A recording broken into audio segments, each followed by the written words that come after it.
Well, good morning and welcome to Windy Hill Kennel. This is Judy's litter, and this is the 8th of September. And I know you're wondering what in the world happened to me for the last 10 days. Well, it's called COVID. So we have an employee that brought COVID into us, and everyone here caught it. So I am the first one coming out of it, and I'm doing really good. The Lord has been exceptionally good to us, because if this would have happened when we had 16 litters on the ground, holy Toledo, would it have been crazy. But we have done okay. We just kind of do things a little bit at a time and take a rest and go on with it. But we are doing good. And Vanessa is still out with it. She's only about 5 days into it, maybe 6 now, I can't remember. And my husband's secretary is out with it. My husband has it. So we have all been graced with it, but we're doing really good. So I know you've been dying to see your puppies. They're doing awesome. Brittany just gave them a bath this morning, and we did weights and collar colors, and I'm hoping to stay away from them a little bit so they don't sit right here at the edge of this fence the whole time and want to be my best friend, which it looks like that's what they're going to do. I may have to move here in a second. So they're 5 weeks old this week. I can't believe they're only 5 weeks old. Good grief. Personalities have changed. You can tell they've come out of their shell, which that's a normal thing. When they're little, they're always kind of like that, scared of everything, don't want to do anything, and then they eventually, Mother Nature works their way out of that. I'm going to move. I'm going to see if I can get them to move if I move. Probably just follow me. Oh yeah, here we go. They're going to follow me. So I'm going to go down through here, and I'm going to give you collar colors, microchip numbers, and some current weights, so you'll know where they're at this point. So the first one in here is a blue Merle Party male, down here sitting on the blue toy, right here with the little girl with the pink collar. It's got a purple collar on, and he is 8312, and he weighs 5 pounds 6 ounces today. So the next one in here is a blue Merle female. She's got the neon pink collar on, and she's sitting over there scratching her neck on the other side of the fence. There she is, right there.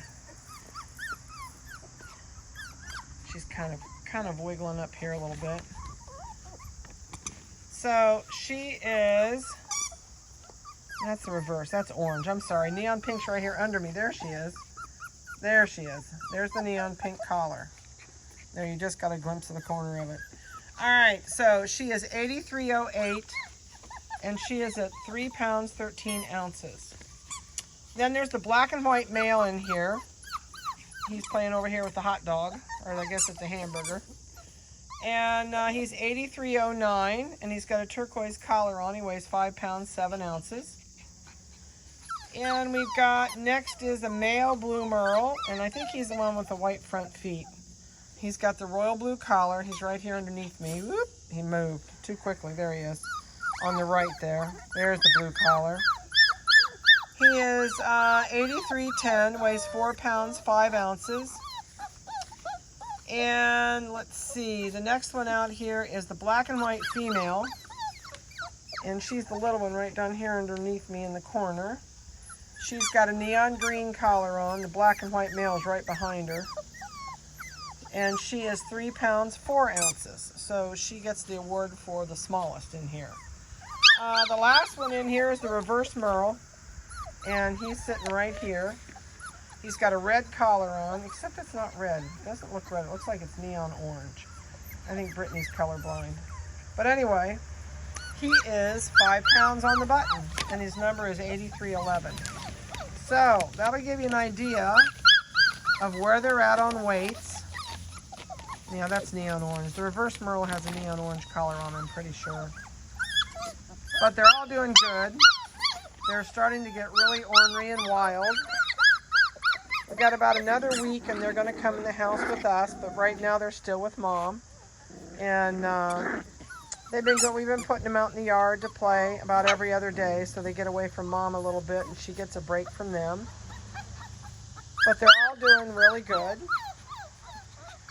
I just knew that some of you had known we had COVID, some of you didn't. Oh, now they're going to follow me again. But I thought I've got to make myself get you a video today. Excuse me. So, I have had so many comments from people that knew we had COVID and been checking in. I really appreciate everybody's concern. But honestly, it really wasn't that bad. It was kind of like having a bad case of flu, I guess. And, you know, you got good days, bad days. But boy, the fatigue will knock the pants off of you, I'll tell you. You'll work a while and then you sit down for a couple hours. So it's kind of up and down, up and down. Oh my goodness, people. So, other than that, everything has been going well. We just have not been online. I honestly couldn't talk for a while. I was coughing enough that I just was miserable and didn't want to do a video. So, don't shoot me. Sorry. Life happens. You just kind of deal with it and go on. Oh my goodness sake, are you noisy? They are busy, I'll tell you what. They're going to be worse next week, that's for sure. It's something right now. They're at that point that once we bring them in the house, we will start working on no bark, no bite, no lick. And we don't do a whole lot other than those three things with them. There's really no way to house train them at this age. They do litter box train themselves. So that's something that makes it really nice for us, is they do learn to use the litter box in the back of their kennel. That's the little female laying over there with the toy. She's like, I don't know what I'm doing. It's getting a little bit gloomy. It was supposed to rain today, and I wanted to get out here and get this done before it got hot. Because I figured you, ran right in with your nose in that fence. That was a learning proposition. In the house, the little party Merle, that would be a nuisance barking for me if he were in the house. And I would correct him and tell him no bark.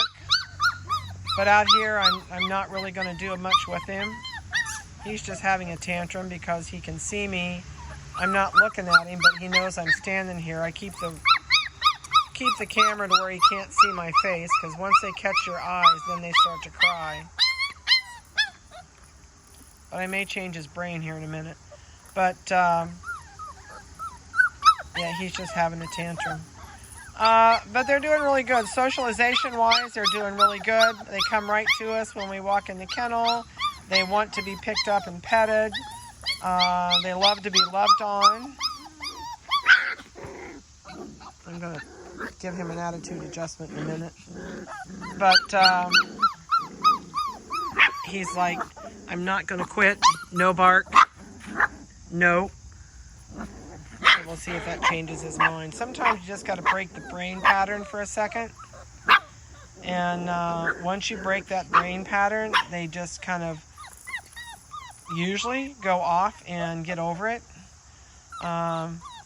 He's thinking about it. He hasn't made up his mind yet if he's going to give up that or yep, there he goes. So don't feel bad when you correct these guys. All that took was just one quick little correction, and it changed the brain pattern. Now he may come back here and again and do it again because I'm standing here still. But we haven't worked on no bark with them yet. So he really doesn't understand what I want yet. I was just trying to break that constant yapping at me. Oh no, everybody's going to yap at me. There they go. This is really their second interaction with toys, and I'm anxious to see. They're doing really good with toys. I'm big on giving them stuff to wrestle with and play tug of war and interact with each other with. It helps their socialization. It also helps them to learn to play with each other. As far as with Mom, there's no toys in there because she will actually get possessive of the toys and she can bite them. so we don't give them any toys to play with when they're in with their mom. Sometimes we even have trouble with food, because if mom is too possessive and they get near the food bowl when she's in there, she'll growl at them. And usually when it gets to that point, we know it's time to take them out. And but Judy's really pretty good with her puppies, and I don't anticipate an issue with her. So Grace gets a little bit snotty, and so does Aspen. But Judy's always been pretty mellow with her puppies. She spends a lot of time with them. She still lets them nurse. And they'll nurse off and on this week. It's more of a security blanket. Who's barking now?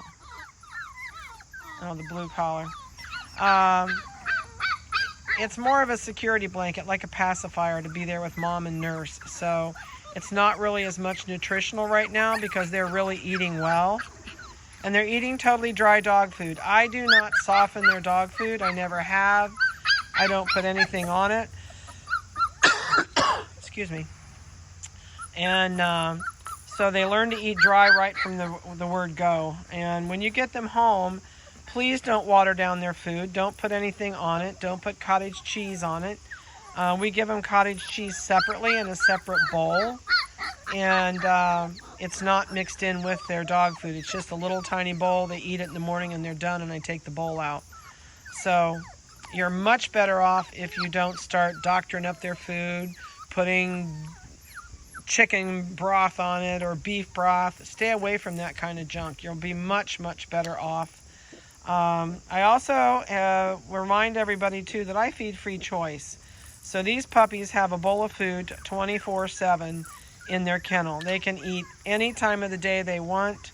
They just pick little pieces. They never overeat, and they don't get fat. They also don't get food aggressive. So every dog we own is fed in a bulk feeder. So they may eat with 4 other dogs, and they never fight about it because they've never had to want for food. It's when you limit their food and you put them on a schedule that they never know when their next meal is, and then they do get food aggressive. So if you have small children, that's a good thing to kind of keep in mind depending on how you're going to feed. Oh, they're funny. They're like, okay, what are we supposed to do now? Tails are going. When the tails are going, the brain's going. I'll tell you what, we have seen that happen so many times when they shut down and they're panicking and their tail doesn't move and they're scared, their brain's not moving and they won't move forward. They're kind of locked in the mode that they're in. So tails are a good thing going. Oh, they're going to yawn. This one says, I'm going to yawn. They've been up here about 2 hours, so they're probably getting tired. They haven't had a nap yet. They got a bath, they got their hygiene clip done, their faces shaved, their feet shaved, and then they had to wait on me to get microchips done and their weights done, and then we drug them down here to the deck and to shoot their video on the deck. So I hope you've enjoyed their video. I'm really sorry for the last week or so not getting videos on, but just physically couldn't get it done. That's all there was to it. But puppies have been taken care of the whole time. You know, I'm so blessed that this happened the time of year that it happened to us. And not a month ago when we had all the puppies to go home. Oh my golly, what a mess that would have been. So if you have not booked in with me for puppy pickup, please do so. I'm trying to get my calendar set for everybody. And so I hope to get all that done pretty soon and everything set in stone. Please get your vet appointments in. I know vets right now, some of them depending on the area of the country you're in, are a few days out on getting you in there, or even a few weeks out. So book your dog. Get it booked in, get it booked with me, and then get it into the vet. So we like them in there before the 3 days once you get them home. I have extended it to 7 days, and that's my limit. So please get your puppy booked in. And I will change it on your contracts when you pick up that you have 7 days to get them in. But by getting them booked in now, you should be ahead of the game. So I hope you've enjoyed their video. They're doing really good. They're sweet as can be. They're ornery as all get out, but that only gets worse. You're going to pay for that on your end when you get it on your end. then it's up to you to be the strict parent. And I'll tell you what, the stricter you are, the more regimental you are, the better dog you're going to have. So I hope you've enjoyed it. I hope that you have a great week. Stay safe. And call me if you have any questions, and we will talk to you later.